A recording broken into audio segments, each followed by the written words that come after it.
Саламатсыздар, урматтуу Чалкан медиа каналынын көрөрмандары, өлкөбүздө алынган акыркы сааттагы жаңылыктар менен сиздерди тааныштырабыз. Ысык көлдүн түбүнөн 13 тоннага жакын таштанды жыйналды. Өзгөчө Кырдаалдар министрлиги Ысык көлдү акыр чикирден арылтуу иштери уланып жатканын билдирди. Анда март айынан бери мекеменин суучулдары көлдүн түбүнөн 13 тоннага жакын таштанды жана 98 000 метр балык уулоочу торду алып чыкканын кабарлады. Ушул тушта Кара Ой, Чоктал айылындагы муниципалдык жана жеке менчик эс алуу жайларына караган көл түбү тазаланууда. 26 августка карата Ысык көлдүн 215 000 гектардан ашык аянты тазаланды деп жазылган маалыматта. Ушул жылдын июнь айында президент Садыр Жапаров көлдүн булганып жатканын, торлорун калтырып кеткен браконьерлерди сынга алган. 1998 жылы өкмөттүн токтому менен Ысык көл облусунун аймагында биосфералык аймак түзүлгөн. Аймак 43,1 чакырым чарчы аянтты ээлейт. Ысык көл биосфералык аймагы Кыргызстанда мыйзам менен өзгөчө корголгон улуттук маанидеги табигый аймак болуп эсептелет. 2001 жылы ЮНЕСКОнун Адам жана биосфера программасынын алкагында бүткүл дүйнөлүк биосфералык резерваттар тутумуна киргизилген. Ысык көлдө башаламан салынган эс алуу жайлары, алардан чыккан саркынды суулар көлдү булгап жатканы, балык уулаган браконьерлер көлдүн уникалдуу экологиясын талкалап жатканы айтылып келет. Эгер сиз курулуш баштасаңыз, ичпеген, колу тутпаган мыкты ширетүүчүнү тааныштардан издөөнүн кажети жок. Ширетүүчүнү ширетменден издеңиз. Бул үчүн такси чакырганда эле телефонуңуз аркылуу App Store же Google Play'ден ширетмен тиркемесине катталасыз. Анан ширетменде тизилип турган миңдеген ширетүүчүнү рейтингине карап жалдайсыз. Ширетменде ар бир ширетүүчүнүн анкетасы, кылган иштери жана сүрөттөрү чек-чейип билинип турат. Ширетмен менен ишиңиз бат жана сапаттуу бүтөт. Тиркеме бардык аймактарда иштейт. Робин Орд-Смиттин сөөгүнүн гүлү Сарычат Эйр таш коругуна чачылды. Британиянын Кыргызстандагы мурдак элчиси, Кыргызстандын биринчи бизнес акыйкатчысы маркум Робин Орд-Смит калтырган керездин негизинде анын сөөгүнүн гүлү Ысык көлдөгү Сарычат Эйр таш коругуна чачылды. Бул тууралуу анын жакындары кабарлашты. Маалыматка караганда Робин Орд-Смит Агилбирс улар байырлаган бул аймакка көз жумаарына 4 ай калганда барган жана жаратылышка аябай суктанган. Ал былтыр сентябрда 57 жаш кураганда мезгилсиз дүйнөдөн кайткан. Робин Орд-Смит 2019 жылы Кыргызстанда ишкерлердин укуктарын, эркиндиктерин жана мыйзамдуу кызыкчылыктарын коргогон бизнес акыйкатчы болуп шайланган. Ага чейин Алжирде, Румынияда, Малайзияда, Германияда, Жапонияда жана Иракта көптөгөн дипломатиялык кызматтарды аркалаган. Британиянын Тажикстандагы элчиси да болгон.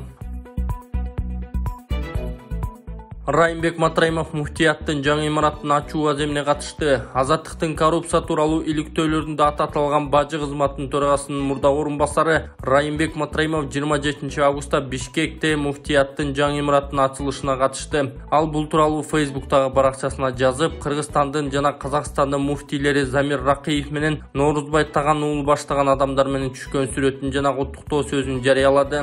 Буга байланыштуу муфтият азырынча комментарий бере элек. Ушул жылдын апрель айында муфтият Матраимовго ыраазычылык кат берген. Туура 1 жыл мурда Кыргызстан мусулмандар дин башкармалыгынын жаңы имаратын Матраимов башында турган Исмаил Ата фонду куруп жаткан ачыкка чыккан. Анын капсула салуу аземине Замир Ракиев, Райымбек Матраимов, Жогорку Кеңештин депутаты Шайлообек Атазов баштаган адамдар катышкан. 2021 жылы Улуттук коопсуздук комитети Матраимовго коррупцияга байланыштуу иш козгоп, ал бажыдагы башка кызмат адамдары менен 2016 жылдын башында коррупциялык схема түзгөнүн билдирген. Сот аны күнөөлүү деп таап 260 000 сомдук айып пул чегерген. Матраимов өзү да күнөөсүн мойнуна алып, мамлекетке 2 миллиард сом төгүп берген.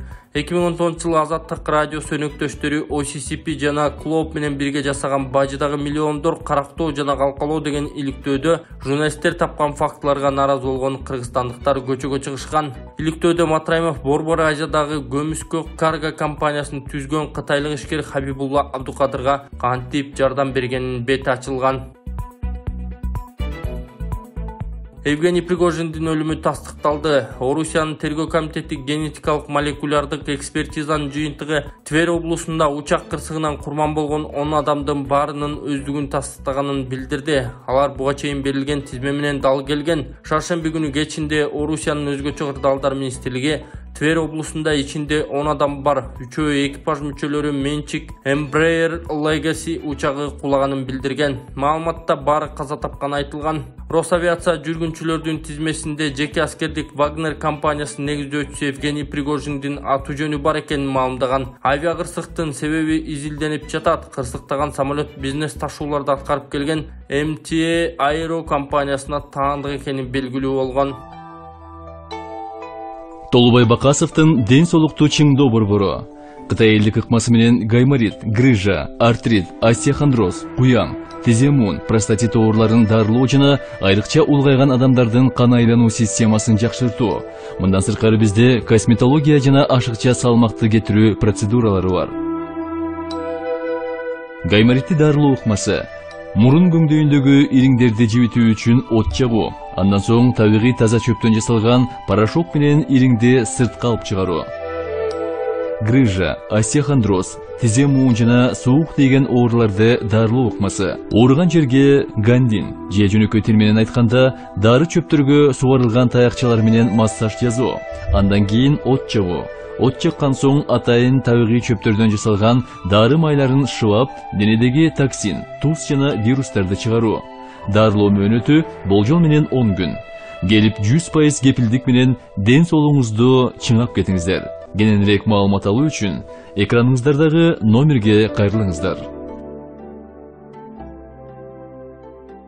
Ош шаарында 30-31 август күндөрү кыргыз-казак төкмө акындарынын айтышы өтө турганын Айтыш коомдук фонду билдирди. Маалыматта иш-чара эгемендүүлүк күнүнө карата алгачкы агартуучу ойчул жазма акын Молдонияз Эрназар уулунун 200 жылдыгын арналарын белгиленген. Айтыш Султан Ибраимов атындагы Ош улуттук драма театрында тартууланмакчы. Кыргыз акындары Азамат Болгонбаев, Асылбек Маратов, Баян Акматов, Акматбек Султан уулу, Изат Айдаркулов, Кубат Тукешев, Кутман Садыбакасов, Чыңгызхан Кожошев, казак акындары Нурмат Мансуров, Мухтар Ниязов, Айшолпан Тилеутай, Казирет Бердихан, Аманжол Кубанткан уулу, Талгат Орунбеков, Билек Базар уулу, Данияр Алда берген. Иш-чара маданият, маалымат, спорт жана жаштар саясаты министрлиги, Кыргыз улуттук Манас театры, Республикалык Айтыш коомдук фонду, президенттин Ош жана Баткен облустарында өкүлчүлүктөрү, ошондой эле Молдонияз мурастары коомдук фонду тарабынан өткөрүлүүдө. Байге фонду 3 миллион сом экени айтылды. БШК Өмүрбек Бакировду депутаттык мандатынан ажыратты. Борбордук шайлоо комиссиясы Өмүрбек Бакировду депутаттык мандаттан ажыратты. БШК мүчөлөрү бир добуштан Бакировду каттоо боюнча токтомду жокко чыгарып, депутаттык көөлүгүн жараксыз деп табышкан. Буга соттордун чечими негиз болуп берди. Комиссиянын төрайымы Нуржан Шайылдабекова шайлоонун жыйынтыгынын жокко чыкканы тууралуу чечим кабыл алуу үчүн тиешелүү органдарга сурам жөнөтүлгөнүн кабарлаган. Анын айтымында БШКда азырынча бул процедура үчүн материалдар жетишсиз. Былтыркы жылдын ноябрында Бакировдун штабынын жетекчисине добуш сатып алган деп кине коюлган. БШК ишти карап мындай аракет болгон эмес деген чечим чыгарган. Бакиров ошондон кийин депутат болгон болчу. Бакировдун Ош облусундагы Көкчара округу боюнча атаандашы Равшан Рыспаев добуш сатып алуу болгон деген жүйө менен өткөн жылдын аягында Бишкектин административдик сотуна кайрылган. Соттук териштирүү ошондон бери жүрүп келет. 7-июнда аталган сот Бакировду депутаттык мандаттан ажыратуу чечимин кабыл алып, кийин Бишкек шаардык соту да, жогорку сот да бул чечимди күчүндө калтырган. Эсиңиздерге сала кетсек, 2022 жылдын 17 ноябрында парламент жыйынында Бакиров УКМК төрагасы Камчыбек Ташиев менен кайма айтыша кеткен. Депутат Фархат Исмаилов Ташиевке болушуп, эки эл өкүлү мушташа кете жаздаган. Ташиев Бакировдун кандай депутат экенин жана кандайча шайланып келгенин билээрин айткан. Ушундан кийин Жогорку Кеңештин чарбалык иштерин караган президенттин иш башкармалыгы аны кабинетинен чыгарып салган. Депутаттар мыйзам боюнча парламентарийлердин туракча иш бөлмөсү автоунаалары жана документтери текшерүүгө жатпай турганын айтып, башкармалыктын жетекчисинин орун басары Элмире Усенованы кызматтан бошотууну сунушташкан. Ага карата Бакиров башкы прокуратурага арыз жазган болчу. Териштирүүнүн жыйынтыгы ачыкталган эмес. Депутат Тышкы иштер министри Эрмек Маркабаевдин ишин анын көзөмөлүндө экенин айтты. Эрмек Маркабаевдин Казакстанда кармалып туруусу боюнча Тышкы иштер министри Жээнбек Кулубаев менен кабарлаштым. Бул тууралуу депутат Балбак Төлөбаев соц тармактагы баракчасында жазды. Эл өкүлүнүн айтымында бул иш министрдин көзөмөлүндө жана Алматы шаарындагы консулдук бөлүмдүн да кабары бар. Буюрса иш башталса жеке көзөмөлгө алам дейт Балбак Төлөбаев. Буга чейин Казакстанда июнь айынан бери камакта кармалган кыргыз ишкери Эрмек Маркабаевдин жакындары Бишкекте акцияга чыгып аны бошотулушун суранышкан. Алар өз кайрылуусун эки өлкөнүн президенттери Садыр Жапаров менен Касым Жомарт Токоевке жолдошкон эле. Экс-депутат Төрөбай Зулпукаровдун иниси курган бала бакчанын ачылыш рәсими өттү. Ноңкат районунун Караташ айылында экс-депутат Төрөбай Зулпукаровдун иниси жеке ишкер Шавкат Закиров 120 орунга ылайыкташкан 2 кабаттуу заманбап бала бакча куруп берди. Курулуш иштерине 50 миллион сом жумшалган жаңы бала бакчанын ачылышы 25 августта өтүп, пайдаланууга берилип, ал Караташ айыл өкмөтүнүн балансына өткөрүлөт.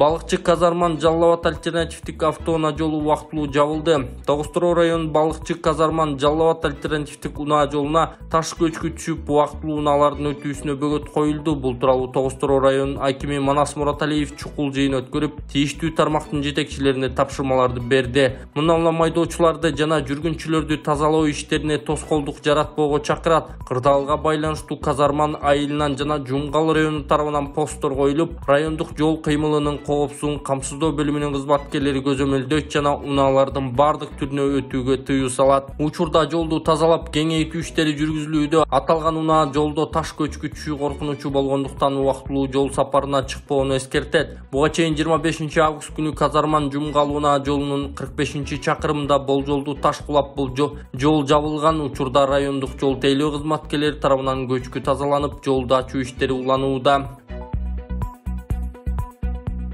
Бүгүн эртең жана берси күнү аба салкындап, айрым жерлерде үшүк жүрөт. 27 августта күндүз жана 28-29 август күндөрү көпчүлүк аймактарда жаан жаап, тоолуу райондордо жаан карга айланышы, айрым жерлерде жаан чачын катуу жаашы күтүлөт. Бул тууралуу Өзгөчө Кырдаал министрлигинен маалымдашты. Башчыдан соккон шамалдын ылдамдыгы секундасына 4-9 метрден, айрым жерлерде 15-20 метрге жетиши күтүлөт. Мындай туруксуз аба ырайы автоунаа, энергетика жана коммуналдык кызматтардын ишин жана жайыттарда малды кармоону, айыл чарба жумуштарын кыйындатат.